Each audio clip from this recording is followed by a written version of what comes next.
வணக்கம் மகளே. நம்ம கார்த்திக் கதையில் ஏப்ரல் 10 என்ன நடக்க போகுது அப்படிங்கிறத பற்றி இந்த வீடியோவில் இப்போ நம்ம பார்க்கலாமா? அதுக்கு முன்னாடி இந்த வீடியோவுக்கு மறக்காமல் லைக் பண்ணிக்கோங்க.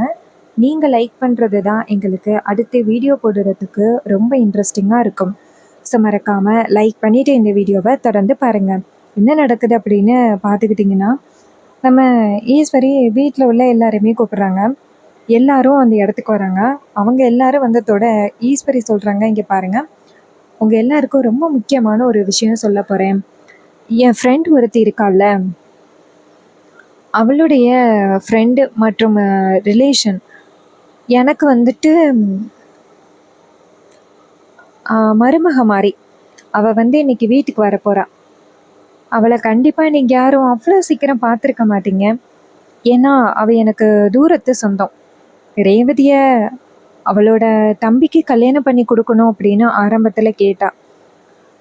பட் நான் வந்துட்டு அதுக்கு பிடி கொடுக்கல. ஏன்னா உங்கள் எல்லாருக்குமே தெரியும் என் பொண்ணுக்கு என்ன மாதிரி ஒரு வரனை தேடிக்கிட்டு இருக்கேன் அப்படின்னு. பட்டு எனக்கு அவன் ஒத்து வரமாட்டான் அப்படிங்கிறதுக்காக தான் நான் வேணான்னு சொல்லிட்டேன். இப்போ அவள் வந்து வீட்டில் உள்ள எல்லாரையுமே பார்க்கணும் அப்படின்னு ஆசைப்பட்டா. ஸோ அதனால நான் அவளை கூப்பிட்ருக்கேன். இதில் யாருக்காவது ஆட்சேபனை இருக்கா அப்படின்னு கேட்குறாங்க. இதை கேட்டதும் ராஜா சொல்கிறாரு, ஈஸ்வரி, அவளை உனக்கு சுத்தமாகவே பிடிக்காது. இப்போ எதுக்கு நீ திடீர்னு அவளை கூப்பிடுற? அவளோட தம்பி முன்னும் நல்லவன்லாம் கிடையாது. அவன் சரியான ஒரு தப்பானவன். அவனை எதுக்கு நீ இந்த வீட்டுக்கு கூப்பிடுற? அதுக்கு ஈஸ்வரி சொல்கிறாங்க, இங்கே பாருங்க, நான் அவனை ஒன்றும் கூப்பிடல. அவனோட அக்காவை தான் நான் கூப்பிட்றேன். அதாவது என் மருமகளை தான் கூப்பிடுறேன். அவன் வந்துட்டு வரப்போறா அப்படின்னு. இதை கேட்டதும் ராஜா நினைக்கிறாரு, இது கண்டிப்பாக ஏதோ தப்பாக இருக்குது. ஈஸ்வரி ஏதோ ஒரு பிளான் பண்ணுறா, கண்டிப்பாக ஏதோ ஒரு பிளான் பண்ணுறா அப்படின்ட்டு. அப்போது ரோகு சொல்கிறாங்க, அம்மா, உங்களுக்கு தான் அவங்கள சுத்தமாக பிடிக்காதேம்மா. ஈஸ்வரி சொல்கிறாங்க, இங்கே பாருடி, அப்போது ஒரு சின்ன சின்ன மனக்கசப்பு இருந்துச்சு. அதுக்காக சுத்தமாக பிடிக்கல அப்படின்லாம் சொல்ல முடியாது. இங்கே பாருங்க, தேவையில்லாமல் நீங்கள் யாரும் இதில் தலையிடாதீங்க அப்படின்னு சொல்லிட்டு இன்னும் கொஞ்ச நேரத்தில் அவங்க வந்துடுவாங்க. அவங்க வந்த பிறகு அவங்க கிட்ட இந்த மூஞ்சியை காட்டுற வேலையெல்லாம் வச்சுக்க வேண்டாம். அவங்க வந்ததோட அவங்க கிட்ட ஒழுங்காக பேசுங்க. இதை கேட்டதும் நம்ம ரேவதி சொல்கிறாங்க, சரிம்மா, நாங்கள் நல்லா பேசுகிறோம் அப்படின்ட்டு. அப்போது வெளியில் கார் சத்தம் கேட்குது. கார் சத்தம் கேட்டதோட எல்லாரும் வெளியில் போகிறாங்க. அங்கே போனதும் ஈஸ்வரியோட ஃப்ரெண்டு கலா வராங்க. கலா காரை விட்டு இறங்குறாங்க. அவங்க காரை விட்டு இறங்குனதும் ஈஸ்வரி அந்த மீனாட்சி அம்மா கிட்ட போய் ஆரத்தி எடுத்துட்டு வாங்க, என் மருமகளுக்கு ஆரத்தி எடுக்கிறது இல்லையா அப்படின்னு சொன்னதும் அவங்க நேராக ரூமுக்குள்ளே போயிட்டு ஆரத்தி எடுத்துட்டு வராங்க. எடுத்துட்டு வந்துட்டு ஈஸ்வரி கிட்ட கொடுக்க ஈஸ்வரி அவங்களுக்கு ஆரத்தி எடுக்கிறாங்க. அவங்க ஈஸ்வரியை பார்த்ததும், அத்தை நல்லா இருக்கீங்களா? உங்களை பார்த்து எத்தனை நாள் ஆகுது? அம்மா இருக்கும் பொழுது நீங்கள் அந்த பக்கம் வந்தீங்க, அதுக்கப்புறம் அம்மா போன பிறகு நீங்கள் அந்த பக்கமே வரல. ஈஸ்வரி சொல்கிறாங்க, என்னம்மா பண்ணுறது, அடுத்தடுத்து வீட்டில் நிறைய வேலைகள். நானும் இந்த ஊருக்கு தலைவர் பொறுப்பில் இருக்கேன்னு, அதனால என்னால் பொசுக்குன்னு எந்த இடத்துக்கும் போயிட்டு தங்கிட முடியாது. யாருக்கிட்டையும் அதிகப்படியாக பேசவும் முடியாது. நிறைய வேலைகள் இருக்குது, அதனால தான் என்னால் வர முடியல. அதுக்கு அவங்க சொல்கிறாங்க, சரி பரவாயில்லத்த, இப்போ நீங்களாம் எனக்கு ஃபோன் பண்ணி கூப்பிட்ருப்பீங்க. ஸோ கண்டிப்பாக ஏதாவது ஒரு முக்கியமான வேலையாக தான் இருக்கும் அப்படின்ட்டு நானும் எல்லா வேலைகளையும் போட்டுட்டு உங்களை பார்க்கறதுக்காக வந்திருக்கேன். இதை கேட்டதும் ஈஸ்வரி சொல்கிறாங்க, சரி வா போகலாம். நான் வீட்டுக்குள்ளே போனதோட எல்லாரையும் உனக்கு இன்ட்ரோ பண்ணுறேன் அப்படின்னு வீட்டுக்குள்ளே கூட்டிகிட்டு போகிறாங்க. வீட்டுக்குள்ளே கூட்டிகிட்டு போனதும் ஈஸ்வரி கலாவை பார்த்து, கலா, இவர் என்னோட ஹஸ்பண்ட், உனக்கு தெரியும்ல, உனக்கு மாமா. அப்போது கலா அவங்கள பார்த்து வணக்கம் சார் அப்படின்னு சொல்கிறாங்க. அப்புறமா ரேவதி கை காமிச்சு, இவ தான் என்னோட 2வது பெரிய பொண்ணு. அவங்க பார்த்துட்டு, ஓ இதான் அந்த ரேவதியா அப்படின்னு பார்க்குறாங்க. அப்புறமா ரோகு இருக்காங்கள, அவங்கள காமிச்சு, இவ தான் என்னோட மூத்த பொண்ணு, இவ இப்போ கன்சீவாக இருக்கா, ஒரு 4 வருஷம் கழிச்சு. இதை கேட்டதும் அவங்க சந்தோஷப்படுறாங்க. அப்படியா, ரொம்ப சந்தோஷம் அப்படின்ட்டு. அப்புறமா சுவாதியை காமிக்கிறாங்க. அப்புறம் ரோகுவோட ஹஸ்பண்ட் மயிலை காமிக்கிறாங்க. அப்புறம் அந்த வேலைக்காரம்மா இவங்களெல்லாம் காமிச்சதோட ஈஸ்வரி சொல்கிறாங்க, சரி வீட்டில் உள்ள எல்லாரையுமே உனக்கு இன்ட்ரோ பண்ணி வச்சுட்டேன், சரி காஃபி ஏதாவது குடிக்கிறியா? கலா சொல்கிறாங்க, இல்லை, எனக்கு ஒரு சின்ன வேலை இருக்குது, உங்களை பார்த்துட்டு அப்படியே போயிட்டு நான் வந்துடுறேன் அப்படின்ட்டு. உடனே ஈஸ்வரியும், சரி ஓகே, உன்கிட்ட ரொம்ப முக்கியமான ஒரு விஷயம் பேசணுவா அப்படின்னு சொல்லிட்டு ரூமுக்குள்ளே போகிறாங்க. அவங்க போனதும் நம்ம மயிலு நேராக ராஜாவை பார்த்து, மாமா, அத்தை இந்த மாதிரி வர சொல்லியிருக்காங்க அப்படின்னா கண்டிப்பா இதுக்கு பின்னாடி ஏதாவது காரணம் இருக்கும். அதுக்கு அவர் சொல்றாரு, ஆமா மாப்பிள்ள, எனக்கும் அதே தான் சந்தேகமா இருக்கு. ஈஸ்வரி டக்குன்னு யாரையும் இவ்வளோ சீக்கிரம் வரவிட்டுற மாட்டான். அப்படி அவங்க வந்தா இதுக்கு பின்னாடி கண்டிப்பா ஏதாவது ஒரு காரணம் இருக்கும். ஈஸ்வரி ஏன் இப்படி பண்றான்னு தெரியலையே. அதுக்கு ரோகு சொல்றாங்க, ஆமா, இவர் இவங்களுக்கு ஒரு தம்பி இருக்கான். அவன் ஏற்கனவே ரேவதியை கல்யாணம் பண்ணிக்கணும் அப்படின்னு சொல்லிட்டு அவங்க கிட்ட பிடிவாதம் பண்ணியிருக்கான். ஆனா அம்மா தான் ஒத்துக்கல. அது சரிப்பட்டு வராது அப்படின்னு வேண்டான்ட்டாங்க. அதுக்கப்புறம் தான் கார்த்தி வந்தாரு. கார்த்தியை வந்துட்டு ரேவதிக்கு கல்யாணம் பண்ணி வச்சுட்டாங்க. இப்போ அந்த கல்யாணம் செட் ஆகலை இல்லை, அவங்களுக்கு கார்த்தியை பிடிக்கல. ஒருவேளை அம்மா வந்துட்டு ரேவதியோட கல்யாணத்துக்காக இப்படி பண்ணுவாங்களோ.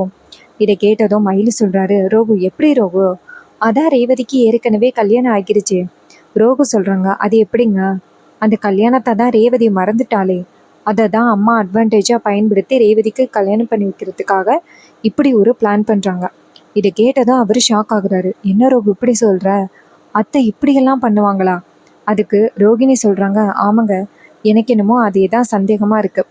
அம்மா கண்டிப்பாக இதை தான் பண்ண போகிறாங்க. இதை கேட்டதும் செம ஷாக் ஆகுறாங்க அங்கே உள்ளவங்க. அதுக்கு ராஜா சொல்கிறாரு, இங்கே பாரு, என்ன நடந்தாலும் சரி, ரேவதிக்கு மட்டும் 2வது கல்யாணம் நடக்க விட்டுறவே கூடாது. மாப்பிள்ளை நம்ம இருக்கோம் அப்படிங்கிற தைரியத்தில் தான் இருக்காரு.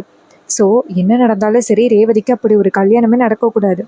ஒரு நாள் ரேவதிக்கு ஞாபகம் வந்துச்சு அப்படின்னா கண்டிப்பாக அவள் மனசளவில் வெந்துருவா. அதனால கண்டிப்பாக வந்துட்டு நம்ம ரேவதியாக பாதுகாக்கணும். ரேவதிக்கே பழைய ஞாபகம் இல்லை அப்படின்னாலும் ரேவதியை இந்த கல்யாணத்துக்கு சம்மதிக்க வச்சிடவே கூடாது.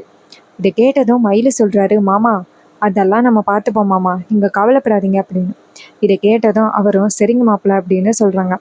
அப்புறமா நேராக ரூமுக்குள்ளே போனதும் ஈஸ்வரி கலாவை பார்த்து, பாத்தியா, எங்கள் வீட்டில் உள்ள எல்லாருமே பார்த்துருப்பியே, அவங்க எல்லாருமே அந்த கார்த்திக்கு தான் சப்போர்ட்டு.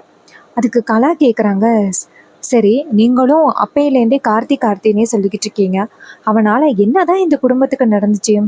உடனே ஈஸ்வரி நடந்த கதை எல்லாத்தையுமே சொல்கிறாங்க. இதையெல்லாம் கேட்டதும் கலா சொல்கிறாங்க, ரேவதியோட வாழ்க்கையில் இவ்வளோ விஷயங்கள் நடந்துருச்சா? அதுக்கு ஈஸ்வரி சொல்கிறாங்க, ஆமாண்டி, நீ அப்போவே உன்னோட தம்பிக்கு ரேவதியை கல்யாணம் பண்ணி வைக்க சொன்ன. ஆனால் நான் தான் பொறுப்பில்லாமல் அதை நான் பெரிய விஷயமா எடுத்துக்கல. ஆனால் இப்போ தான் புரியுது நான் பண்ணது எவ்வளோ பெரிய தப்பு அப்படின்னு. அதுக்கு அவங்க சொல்கிறாங்க, மேடம், நீங்கள் ஏன் இப்போ கவலைப்படுறீங்க? அதான் ரேவதிக்கும் அந்த கார்த்திக்கும் விவாகரத்து நடக்க போகுது. விவாகரத்து அப்ரூவ் ஆகிட்டு அப்படின்னா என்னோட தம்பியை உங்கள் பையனுக்கு, உங்கள் பொண்ணுக்கு கல்யாணம் பண்ணி வைக்க போகிறேன். இதில் என்ன இருக்குது அப்படின்னு. அதுக்கு ஈஸ்வரி சொல்கிறாங்க, இல்லை, நீ அந்த டிரைவர் பையில சாதாரணமாக நினைக்காத. கண்டிப்பாக இந்த விவாகரத்தை செய்ய விட மாட்டான். நம்ம தான் ஏதாவது ஒரு வேலை பண்ணி இந்த விவாகரத்தை நடக்க வைக்கணும். அதுக்கு கலா சொல்கிறாங்க, சரிங்க மேடம், அவனை பற்றி ரொம்ப பில்டப் பண்ணி பேசிக்கிட்டு இருக்கீங்க, பட் அவன் எப்படி இருப்பான் அப்படின்னு இன்னும் என்கிட்ட காமிக்கலையே. உடனே ஈஸ்வரியும், ஆமாம், வந்ததுலேருந்தே நான் அவனை பற்றி தான் சொல்லிக்கிட்டு இருக்கேன், அவன் எப்படி இருப்பான் அப்படின்னு ஃபோட்டோ காமிக்கலையில, இதோ ஃபோட்டோவை பாரு அப்படின்னு சொல்லிட்டு ஃபோட்டோவை காமிக்கிறாங்க. ஃபோட்டோவை பார்த்ததும் கலாவுக்கு செம ஷாக். ஏன்னா நம்ம ஹீரோவை பற்றி ஏற்கனவே தெரியும். இவங்க அருணை வந்துட்டு செகண்டாக கல்யாணம் பண்ணிட்டு வீட்டுக்குள்ளே நிறைய பிரச்சனைகள் பண்ணாங்க. தீபா இறக்குறதுக்கு முக்கிய காரணமாக இருந்தவங்க இவங்க. இவங்க வந்துட்டு கலா அப்படிங்கிற பேரில் வந்திருக்காங்க. ஃபோட்டோவை பார்த்ததும் ஷாக் ஆகி, இவனா, ஐயோ, இவனுக்கும் நமக்கும் ஏற்கனவே ஒரு பகை இருக்கே. இருக்கட்டும், இந்நேரம் இவனோட அண்ணனை கல்யாணம் பண்ணிட்டு நம்ம சொகுசான வாழ்க்கை வாழ்ந்துக்கிட்டு இருந்திருப்போம். ஆனால் இவன் என்னோட வாழ்க்கையை டோட்டலாக காலி பண்ணிட்டான். ஸோ கண்டிப்பாக நம்ம இவனை பழிவாங்காமல் இருக்கவே கூடாது. நமக்கு நல்ல வாய்ப்பு கிடச்சிருக்கு. என்கிட்டேருந்து எப்படி இவன் அருணை பிரித்தானோ அதே மாதிரி இவங்கிட்டேருந்து இவன் பொண்டாட்டியே பிரிக்கணும் அப்படின்னு அவங்க நினைக்கிறாங்க. அப்போது ஈஸ்வரி கேட்குறாங்க, என்ன கலா, ஃபோட்டோவையே பார்த்துக்கிட்டு இருக்க, இவனுக்கு தெரியுமா? அதுக்கு அவங்க சொல்கிறாங்க, இல்லை மேடம், இவனை எனக்கு தெரியாது, நல்லா பார்த்துக்கிட்டேன், ஏன்னா அடையாளம் தெரியாமல் இருக்கக்கூடாதுல்ல. ஈஸ்வரியும், சரி சரி, இவன் தான் அவன், இவனால தான் இந்த வீட்டுக்குள்ளே நிறைய பிரச்சனைகள் நடந்துக்கிட்டு இருக்கு. இதை கேட்டதும் கலா சொல்கிறாங்க, சரி, இவன் இப்போ எங்கே இருப்பான் அப்படின்னு உங்களுக்கு தெரியுமா? அதுக்கு அவங்க சொல்கிறாங்க, இவனா, இவன் எப்போ பார்த்தாலும் ஊர் மக்களுக்கு நல்லது பண்ணுறேன் அப்படின்னு சொல்லிட்டு கோவில்லையும் ஆசிரமத்துலையும் தான் இருப்பான். இதை கேட்டதும் கலா சொல்கிறாங்க, சரி சரி, நான் பார்த்துக்கிறேன் அப்படின்னு சொல்லிட்டு நேராக ஈஸ்வரி கிட்ட நான் போய் ஒரே ஒரு டைம் அவனை சந்திச்சுட்டு வந்துடவா ஈஸ்வரி சொல்றாங்க, ஏன் கலா அவனை சந்திக்கணும்னு சொல்ற? அதுக்கு கலா சொல்றாங்க, இல்ல ரொம்ப முக்கியமான ஒரு வேலை இருக்கு, அவனை போய் சந்திச்சு ஒரே ஒரு டைம் நான் பேசிட்டு வரேன். ஈஸ்வரியும் சரி கலா அப்படின்னு சொல்ல, நம்ம ஹீரோ என்ன பண்றாருன்னா கோவில்ல இருக்காரு. அதாவது அவங்க அம்மாவோட ஆசிரமத்துல இருக்காங்க. அவங்க அம்மாவோட சிலை இருக்கு. அப்ப கலா காரை கொண்டாந்து வேகமா நிப்பாட்டுறாங்க. ஹீரோ அந்த காரை பார்த்துட்டு, யார் இவ்வளோ வேகமா காரை கொண்டாந்து நிப்பாட்டுறது அப்படின்னு பார்க்க, அப்போ அந்த காருக்குள்ளேருந்து நம்ம கலா வராங்க. கலாவை பார்த்ததும் நம்ம ஹீரோவுக்கு செம்ம ஷாக் ஆகுது. இவ இப்படி உயிரோட இருக்கிறதுக்கு வாய்ப்பே இல்லையே, இவன் எப்படி திரும்பி வந்தா அப்படின்னு நம்ம ஹீரோவுக்கு செம்ம ஷாக்கு. அப்போ நம்ம ஹீரோவுக்கு ஒரு பக்கம் கோபமும் கூட. தீபாவுக்கு அப்படி ஒரு நிலைமை ஆனதுக்கு இவளும் ஒரு காரணம். அப்போ நம்ம கலா இங்கேருந்து நடந்து வர ஹீரோ நேரம் கலா கிட்ட போயிட்டு, ஏய் நீ இங்க என்ன பண்ற அப்படின்னு சொல்ல, அதுக்கு அவங்க சொல்றாங்க, நீ இங்க என்ன பண்ணிக்கிட்டு இருக்க? சென்னையில பெரிய பிசினஸ்மேன், பிசினஸ் தான் பாத்துக்கிட்டு இருப்ப அப்படின்னு நினைச்சேன். ஆனா இங்க என்ன பண்ணிக்கிட்டு இருக்க? தீபா இறந்துட்டான்னு கேள்விப்பட்டேன். அப்ப ஹீரோ சொல்றாரு, இங்க பாரு, உன்னாலதான் என் தீபாவுக்கு அப்படி ஒரு நிலைமை ஆனிச்சு. இப்போ எதுக்கு நீங்க வந்திருக்க? அதுக்கு கலா சொல்றாங்க, அங்க என்ன உன் அம்மாவோட போட்டோவா? உன் அம்மா என்னெல்லாம் பண்ணா? என்னையும் என் அருணையும் பிரிச்சால. இப்போ அவ என்ன நிலைமையில இருக்கா? இங்க பாரு, என்னையும் அருணையும் பிரிச்சதுக்குதான் நீ இவ்வளவு தண்டனையை அனுபவிச்சுக்கிட்டு இருக்க. அப்பவே என்னையும் அருணையும் விட்டுருந்தா உங்களுக்கு நாங்க இவ்வளவு பிரச்சனைகள் கொடுத்துருப்பனா? அப்ப ஹீரோ கேக்குறாரு, இங்க பாரு, நீ நேர்மையா கல்யாணம் பண்ணியிருந்தா நான் எதுவும் சொல்ல போறது கிடையாது. ஆனா நீ என்ன பண்ணிருக்க? எங்க மீனாட்சி அன்னைக்கு துரோகம் பண்ணி நீ அருணை கல்யாணம் பண்ணிருக்க. அவ்வளவு பெரிய தப்பா பண்ணிட்டு ரொம்ப நல்லவ மாதிரி பேசுற. இங்க பாரு, இன்னைக்கு என் தீபா என் கூட இல்லாததுக்கு காரணம் நீதான். அதுக்கு அவங்க சொல்றாங்க, அது மட்டும் இல்ல, இப்ப நீ ரெண்டாவதா கல்யாணம் பண்ணிருக்க பாரு ரேவதி, அவளையும் உன்கிட்ட இருந்து பிரிக்கிறதுக்காக தான் வந்திருக்கேன். நான் இத்தனை நாளும் எவ்வளவு கஷ்டப்பட்டேன் தெரியுமா? அது எல்லாத்துக்கும் முக்கிய காரணம் நீதான். எதேச்சியா ஈஸ்வரி கூப்பிட்டாங்க, என்னோட தம்பிக்கு அவங்க பொண்ணு கல்யாணம் பண்ணி வைக்கிறேன் அப்படின்ட்டு.